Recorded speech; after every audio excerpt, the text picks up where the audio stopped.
All right, next let's go to Stacia and Nate. Yeah. All right. They come into the apartment, you know, really nice. She makes them take his shoes off at the door. Mm-hmm. We're gonna keep it nice and clean in here. Make sure you put the toilet seat down and all that stuff. I don't think my boy can live up to it. I'm sorry. They go in the bathroom. There's only one sink. She was like, "Oh, that's a concern for me." And up here, I need to be able to put my hair products, my makeup stuff. Put this up there. And he was like, "Okay, so all your stuff going on the sink. Where am I gonna go?" She was like, "I mean, it's a drawer." It's a drawer. She's like, "So my stuff gotta go in the drawer." Most women do that. Yeah. Most women do that. Yeah. Where the dude gets this little sliver of. Well, we got two sinks, so this dude gets a little piece of sliver, whatever it is. I'm not saying us, but I'm just saying people in general. So, I don't know why do women do that. We have more stuff than y'all 9 times out of 10. Nate look like a guy, he take care of himself. I mean, he does, but he don't wear no makeup. I don't care how many beard products you got, hair products. The plate where women are gonna beat men out is you ain't gonna have a whole bunch of makeup stuff. You're not gonna have it. And 9 times out of 10, their men got a lot of, you know, scents, colognes and stuff, but I think probably most women are beat men out there too. All her makeup stuff can go in the drawer. I'm just saying. But nonetheless, that's them.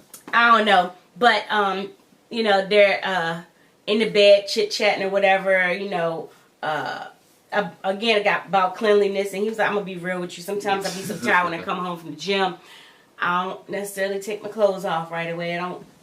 Then she's like, "Yeah, dog." She was like, "We're gonna have to fix that." No, fix that, like that's dirty. They wake up the next morning. They had a good night's sleep, slept well. She was like, "My only problem, I got up in the toilet. The seat was up."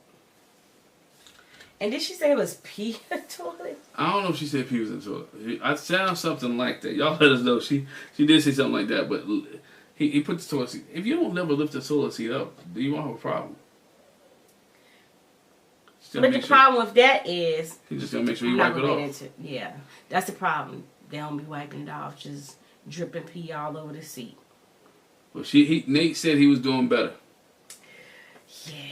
He said he was doing better. They go to see her place, and her place is immaculate. That's the new house.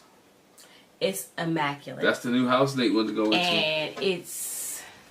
He's like, basically, yo, you staged it for me. She was like, "No, I didn't. It's like this all the time." And remember, her friend said, like, her place looks like it's not even lived in. And it looked just like that. It looked like it wasn't even lived in. She got a nice big kitchen. He came in. He's like, "Ooh, it smells nice in here. It looks nice." And then she's got this tray on the bed. And he was like, "It was a decorative tray. A decorative you put that there for me." She was like, "No, this stays in the bed all the time." And he's like, "Can I take it to?" She's like, "Can I take it with me? Take it with us to the apartment?" He was like, "Sure." And she was like, "What? You know, the pillows too." He was like, "Why so many pillows?" She was like, "They're decorative pillows. You don't sleep on them." And I know men don't understand. We do understand. That. I understand.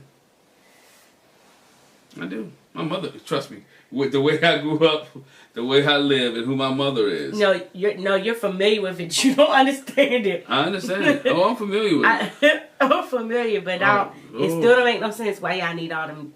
Why are decorative pillows if you can't lay on them? How many times have we had that conversation? No, I mean, I know why.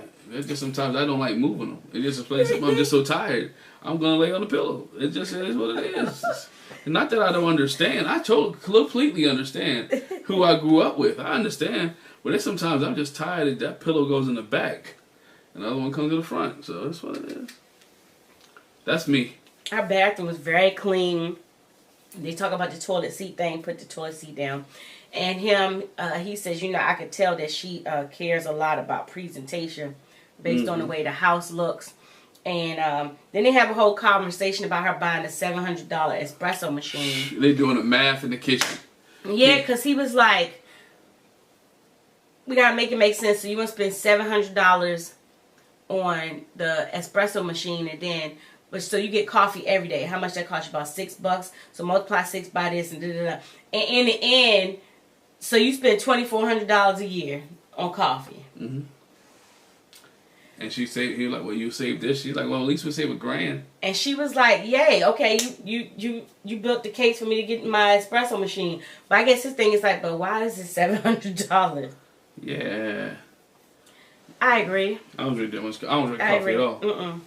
But I like the way that they did have the conversation. They did kind of budget out. He did break it down for her in the sense, and she was like, well, I'm going to get it. And she ain't saying I'm going to get it anyway, but they just laughed about it. She will. In his vignette, he called her a diva. Oh, yeah, she a diva. Basically, was like, okay, yeah. But he wanted it, though. He wanted the diva. Then they go to his place. The one thing she says, oh, he's got a nice view. He talks about his raising desk that he has there. He's got the automatic blinds. You can, lift themselves or whatever. Yep. But when she starts looking around, it's like, it's things underneath that ain't as clean. So she was like, his closet was disorganized, it's linty. You got dirty towels in the floor. And you got water stains on the glasses. There's a glass here. It's only 2 of them. Ooh, and this one's dirty. Like, who had the other one? Hold on, bro. Hold your thought there. Just me. I know I'm going on Married at First Sight. I know I'm marrying somebody. I'm familiar with the show, so I know they're going to come back to my apartment. Ron from Ready to Love did this. He said, I knew they was coming to my apartment. I hired a maid. I had somebody take care of, to clean it up. Why don't you get somebody to clean your spot up? You got wine glasses that still got wine in them and watching after party, and they said, oh, I haven't used those in 5 months because that's the last. Once I went to the process, we stopped the relationship. I stopped going out with people, and I was committed to this place. So you mean you have glasses that have been in 5 months that still got wine stains on the inside of them? That's nasty. She starts going through his cabinet. She said, he's got cleaning supplies, but they were empty. She's like, I'm seeing his clean is not my clean. In the pantry, he had like Quaker oat boxes, all kind of empty Quaker oat boxes. He had the plastic from like some napkins just sitting in there. No napkins, but sitting in the pantry. She was like, yeah, I'm gonna have to work with him on this. Yeah, help Nate out. Nate needs some assistance. Yeah, but we see Pastor Cal come visit them, and he's like, oh, y'all look good together. Sitting there together and look at the smile on your face. And she was like, what? I didn't have a smile before. He was like, come on now, you know how it was. And she, they talk about what will marriage look like for you, like what will be goals for your marriage. And for him, he says, we're going to be on the same page. And, I had to share the same vision. For her, she said, I want to be financially free and build generational wealth. And have you talked about salary? And she was like, yep. His salary is workable. I don't have no problem with it. And Nate wasn't scared of shit out of his knee. He said, I'm making $150,000. Yeah, he said, his is too. And she's like, for me, I came in very open. We talked about kids, but he has a particular number that he wants to reach for his salary before he feels comfortable enough to have kids. Because y'all know, kids cost money. Yeah, they do cost money. But dude, the salary that he asked for, the salary he wanted was like over $200,000. Like, bruh, just go have kids. It's gonna be okay. Bro, I know it's people that ain't got 2 nickels to rub together. They got kids. And taking care of them. Ain't got 2 nickels to rub together. And he wants. And they got more than 1 kid. And he has realized too his wife. And I'm not talking about anybody specific, but I know instances. Mm-hmm. I think we all do. And then he has realized too his wife is not getting any younger. Right, and like Pastor Cal put in perspective, you looking for this number for you, but she's like, well, I can make this and I can increase my income, and so we'll be good to have a kid. And Pastor Cal was like, just trust her. Y'all good. Yeah. Don't be waiting for that. They talk about affection. They say they've been really affectionate, but they haven't had any sex yet. She wants to wait for that emotional connection and to be in love. And Pastor Cal was like, how do you know when you're in love? She was like, when I can't get enough of him. Yes. When I can overlook stupid stuff that he does. And when I can feel that feeling in return. And Pastor Cal was like, well, are you? She was like, I'm not there yet. And well, she's right. I'm glad she's honest. I'm glad she admitted. And I'm glad they compromised on the sex thing. Mm-hmm. That it wasn't a deal breaker for him. You know what I'm saying? Mm-hmm. It wasn't a deal breaker, but it was something that she needs to move towards to. And they agreed. Mm-hmm. Hey, more power to him. she says that she has been open with him about her history and her past, and she wants to see his soul. She wants him to bear more. And Pastor Cal was like, you know, you need to be more vulnerable, whatever, and take the time to share it all. You know, force yourself to go deeper. And she's like, I want to know it all. I want to tell me about everything. And so later on, after the visit, they say, you know, they talk about how did you feel talking to Pastor Cal, and she was like, you know, I feel better after the visit. You know, I want the details of your life. You know, go deeper. I know you said you don't have a relationship with your mom, but why? What happened? How old were you?